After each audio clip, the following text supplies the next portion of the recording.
So Jillian Payne, the Soul Booth hasn't even started yet.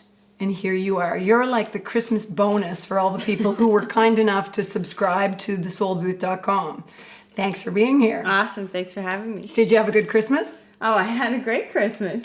And now you've got to get everybody ready for their New Year's resolutions. Yeah, it's really my favorite time of year.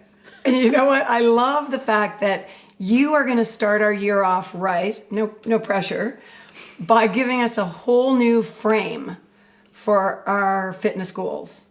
Yes. Tell me about how you're going to change us. So I feel like you just have to kind of shift your perspective on fitness and how you see your body. And it's about, my key thing is energy. So instead of thinking about the 6-pack or losing the 10 pounds or getting a nice butt, what we're going to focus on is how can I keep my energy up where I actually want to work out? How can I keep my energy up so I actually enjoy my exercise and my movements and my life, basically. Okay, now you've got everybody's attention. Yeah. I want to talk about what you're doing in the world right now because you are really in a cool space. You are living in Costa Rica, and Jillian has this amazing website called spiritualathlete.life. So give us the sort of general idea of what you're doing. Yeah, so I'm from Windsor, Nova Scotia.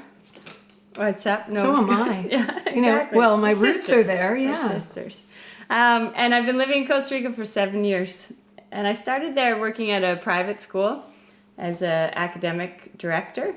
And I just got kind of bored sitting in the office, and I was teaching yoga at night, and I had been playing for the national rugby team in Canada. So I'd always been training a lot, and there was an empty rancho so rancho, it's not a Canadian word. It's like just a structure with a roof and a floor, and the rest of it is wide open. So we had fans and some mirrors and a wide open space. And I asked the person who owned the property if I could start to do some boot camp classes there. It was just there waiting for you to use it. Isn't that great? And it turns out that he imports fitness equipment into Costa Rica, so I was able to say, bring me a TRX and a kettlebell and a box. And I think it was my most creative time in my whole life because I had like one of each piece of equipment and, 10, 15 people, how can they all use the equipment and get around the room? And, it was just like things were coming out of me.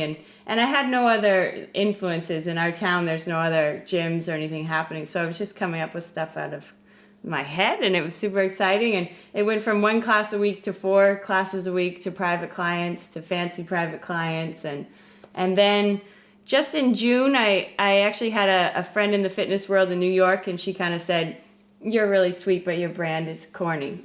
You need to change it." And I thought, okay. What was your brand then? It was a mixture of Body by Jill and Power Payne Fitness. And the whole thing is like, it's not Body by Jill. Like, that's not on brand for me at all. The body is not by me, it's by you, you know? And I want people to be empowered to do what they need to do to get energy. It's not anything about the trainer or the class or depending on anything except yourself.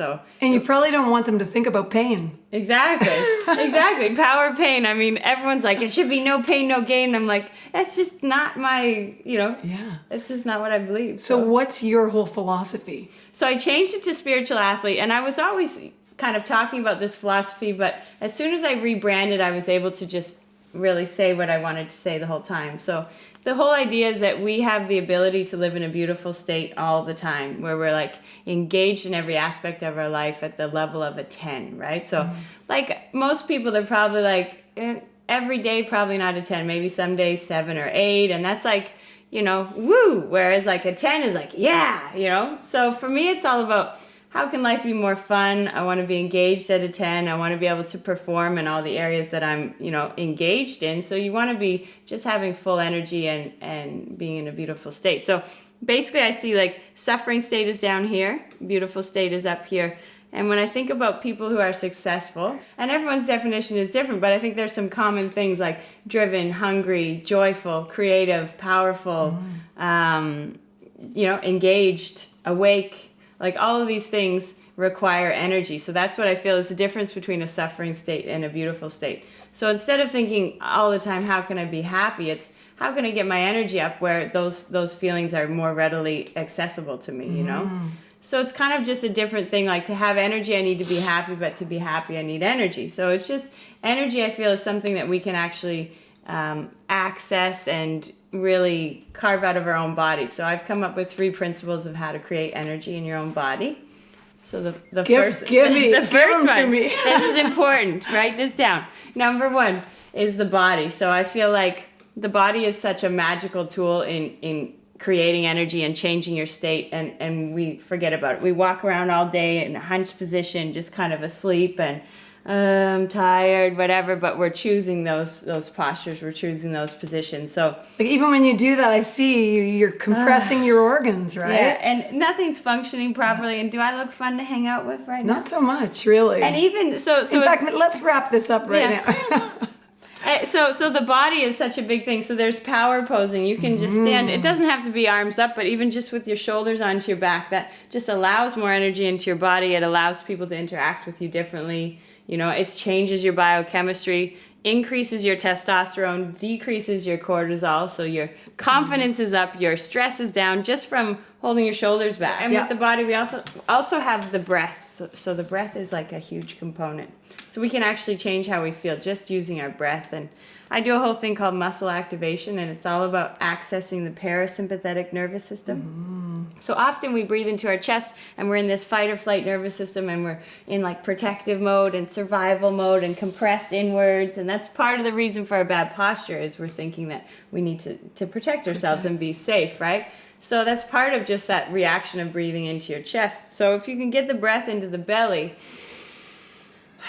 the blood flow is back in the organs, you know, you're logical in your brain, you're more calm and relaxed and able to kind of question yourself and be in a good headspace, presence of mind. I love that. And in fact, I mean, I really have spoken to a lot of people about breathing, because when I realized that, for instance, a panic attack happens because they're breathing so shallowly that their brain basically starts to shut down, because your brain relies on so much oxygen, right? Yes. And so the opposite of that state is what you're talking about, being in that optimal state. Yeah. And I really believe it takes focus, but you can breathe into your belly on a regular basis and it will change your life. Babies do it. Exactly. We can relearn that. If we knew it once, we should be able to relearn it. Yes. Okay. So the body. So number 2 is the focus. So the way that I feel is that basically whatever you focus on, you feel. So you can focus on what's working in your life or what's not working, what you can control, what you can't control, what makes you happy, what makes you sad. So every second of the day you're choosing what to actually focus on.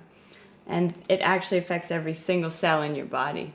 So I do a demonstration where I have someone think about something that causes them anxiety. Let's do it.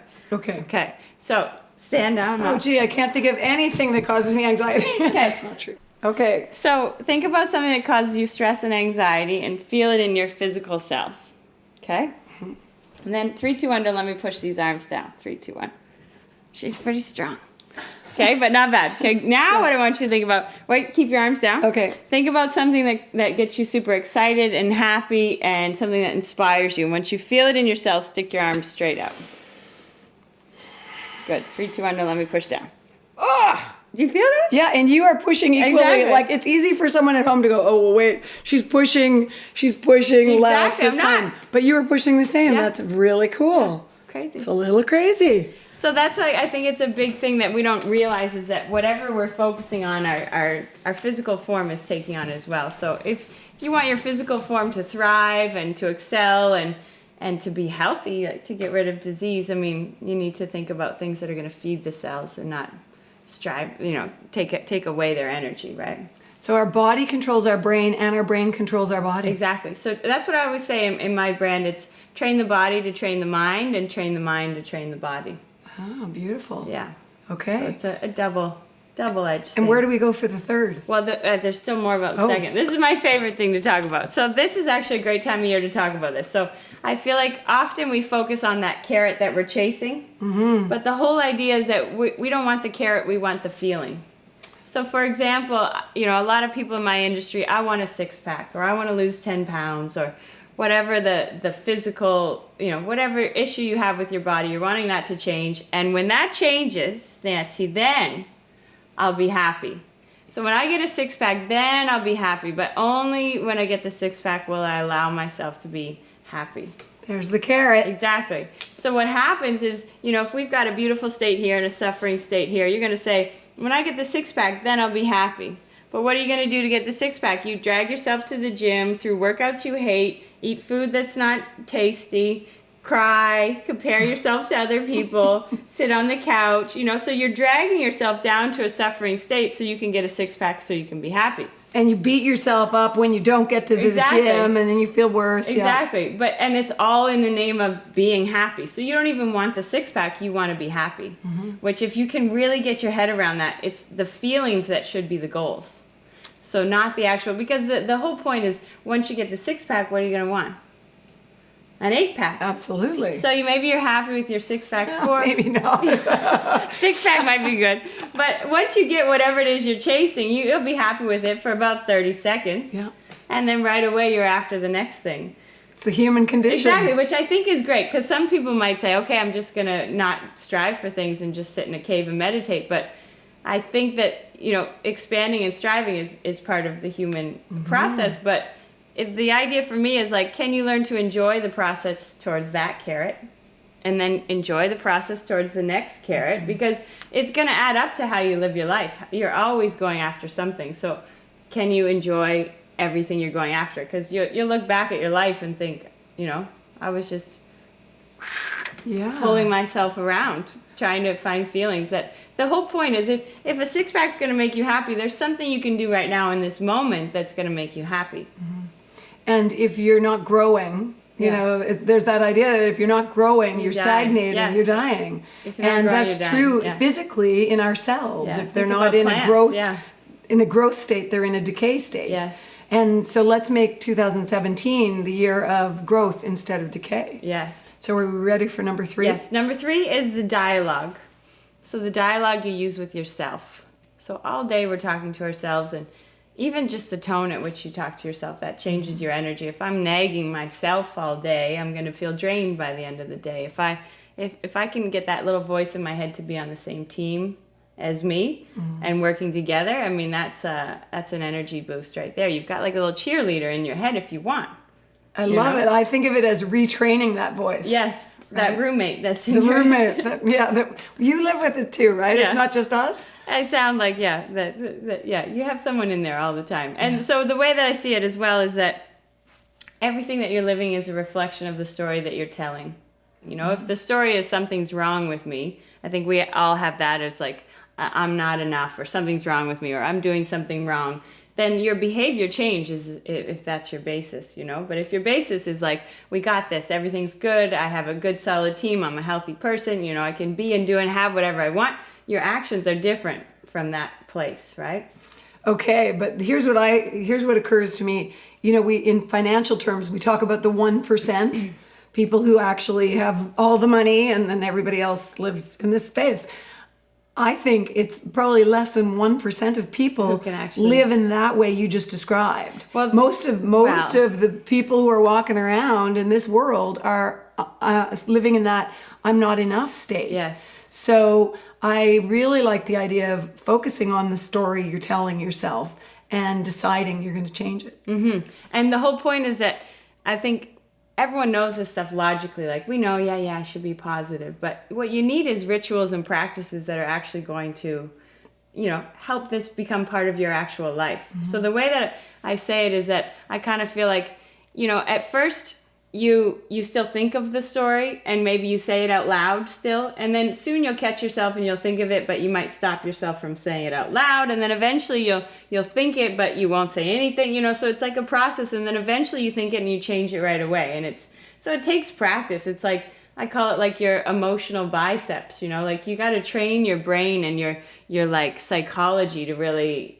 take these things into your life. And what's exciting is like, you'll see the effects right away, so that should give you motivation to keep going. And with Spiritual Athlete, all of those 3 concepts are taken into the workout. So you actually physically experience them in your body during the workout, so you can't forget. So that's what I love. As you're training, you're not just a physicality. You're not just training your body. You're training and teaching people to train physically, mentally, psychologically, and spiritually. Exactly. Yeah, so the whole point is that like we can really use our workout for so much more than just the physical form, you know? And there's so many things that are happening in a workout that you can really capitalize on. Like I try to push people to a point where those limiting beliefs and those stories are loud, right? And then you get a chance to be like, wow, these are running my whole life.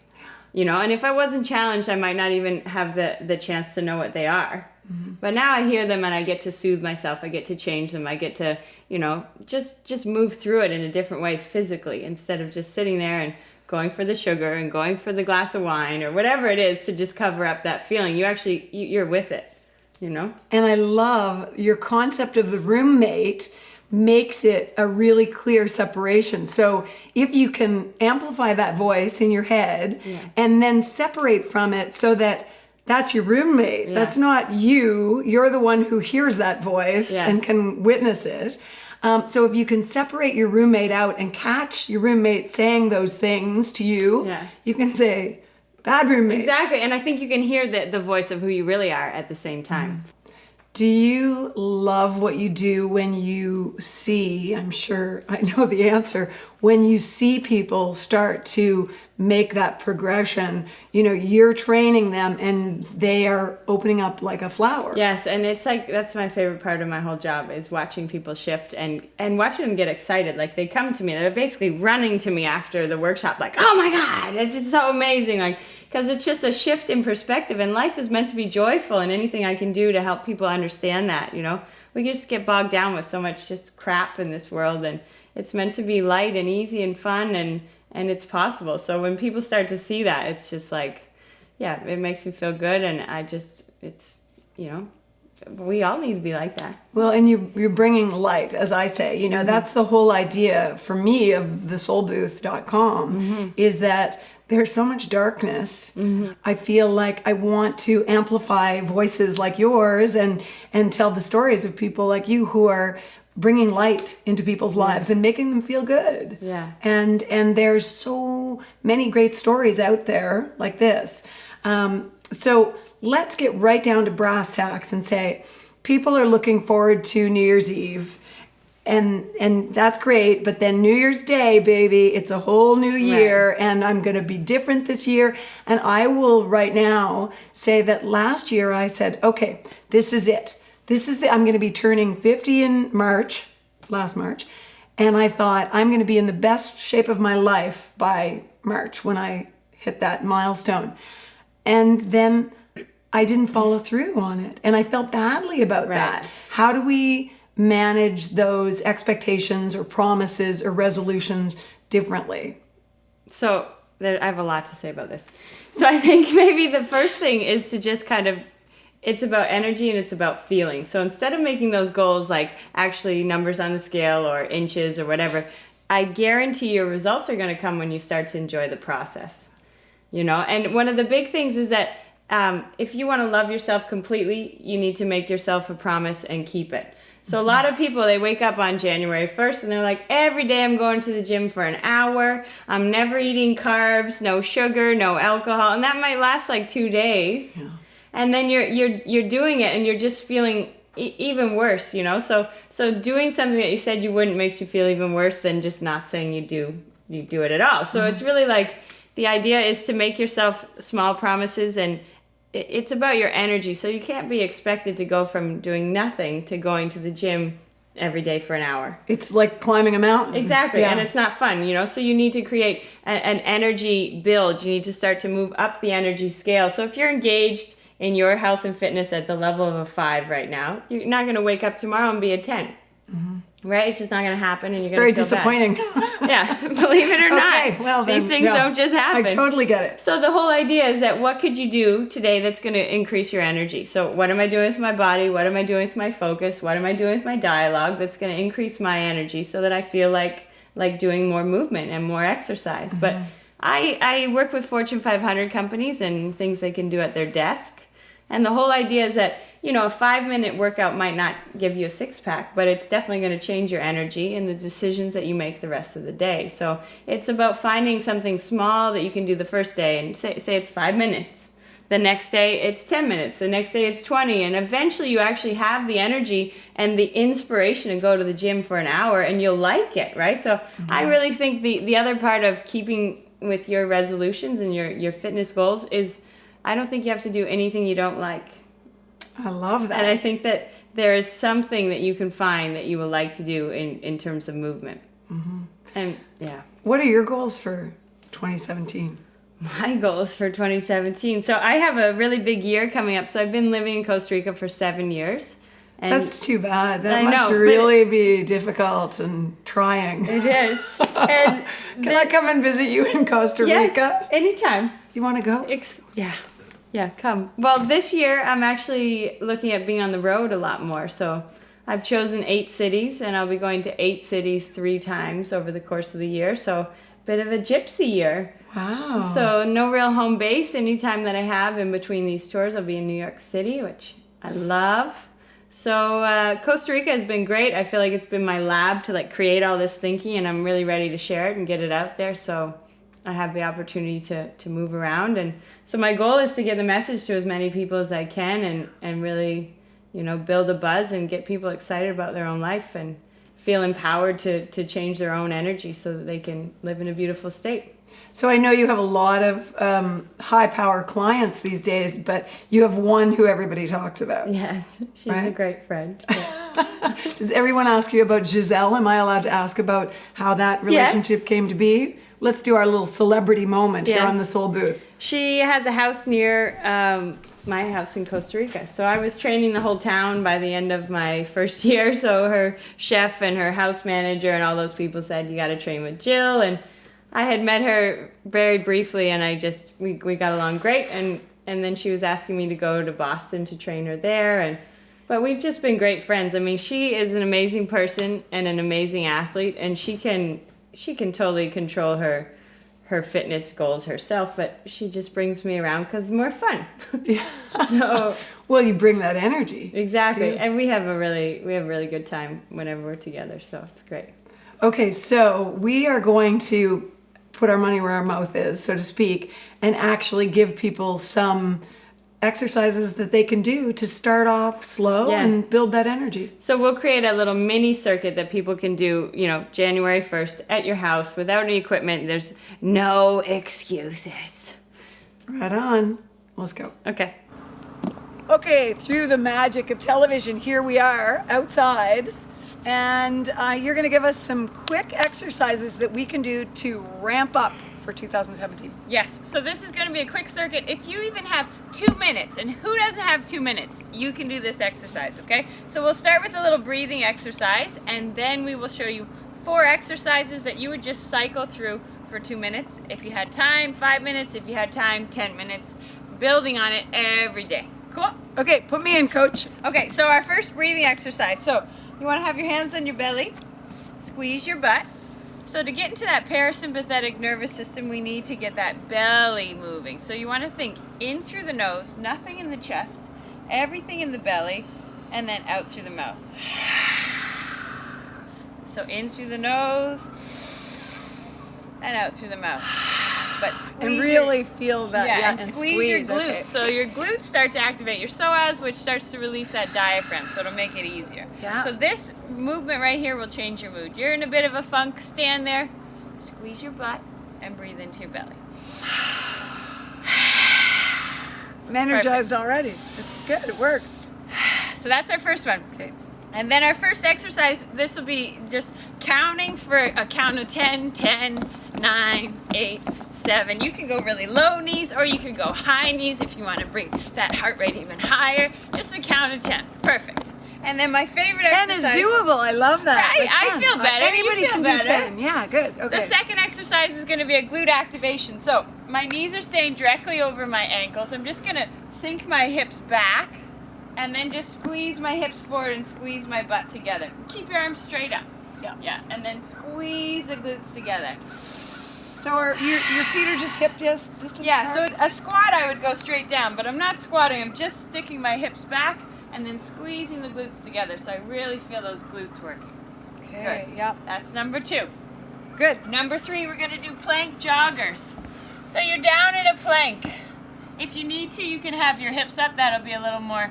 I'll do that modification. Exactly. Thank you very much. And then you're just going to touch your knees towards the ground. Okay, my feet stay right where they are. So I'm using my quads and I'm also using my abs. Okay, this is going to be a little more challenging if you come down to the forearms and I actually touch those knees down. I call these plank joggers. And you got to smile while you do it. And if you work out with someone, you got to high five.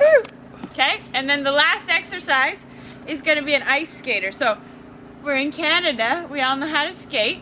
If You're only we had stepping. ice behind you, you could, Right? you know, do the real thing. You're going to step to the side, do this with me, and then you're going to step wide and step to the side. Good. Oh. Step Oh, wide, yeah. side. You can pretend we're on the canal in Ottawa. And then the arms, okay. And then if you want to make it a little more advanced, you can add a bit of a jump. Perfect. I am the least coordinated person I know, and this is easy for me. Right. So thank you for And you just do 10 of those as well. Doable. So the first one, high knees, and then we had glute squeezes, and then we had plank joggers, and then we had ice skaters. Easy peasy. That was like 10 seconds. Jill Payne, spiritualathlete.life. Get into it. Check her out and make 2017 the best year yet. Woo.